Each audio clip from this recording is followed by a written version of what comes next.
आगे बढ़ेंगे और खबर शामिल करेंगे हरिपुर से ताहिर अवैस अवान की रिपोर्ट के मुताबिक, जहां गाजी पुलिस ने कामयाब कार्रवाई की है। गुमशुदा अब्दुल मोइद की लाश कुएं से बरामद कर ली गई। कत्ल में मुलविस मरकजी मुलजिमा गिरफ्तार।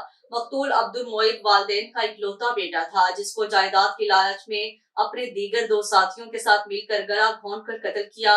लाश को छुपाने की खातिर अराजियात खेतों में वाक़िया कुएं में फेंकी मुलजिमा का इंकशाफ। थाना गाजी की हदूद झामरा में मोरखा 21 को अब्दुल मोइद वल्द फजल हुसैन झामरा बाउमर, जो कि 10 साल का है, उसकी गुमशुदगी की रिपोर्ट मौसूल हुई, जिससे मुतालिक सोशल मीडिया पर तशहीर भी दी गई।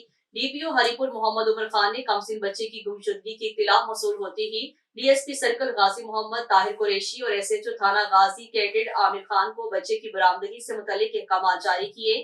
एसएचओ थाना गाजी ने हमरा तफ्तीशी स्टाफ और दीगर नफरी पुलिस के डीएसपी सर्कल गाजी की जेर निगरानी जदीद साइंसी और तकनीकी बुनियादों पर मकतूल की चची जोजा नूर मोहम्मद झामरा को मशकूक जानकर इंट्रोगेट किया।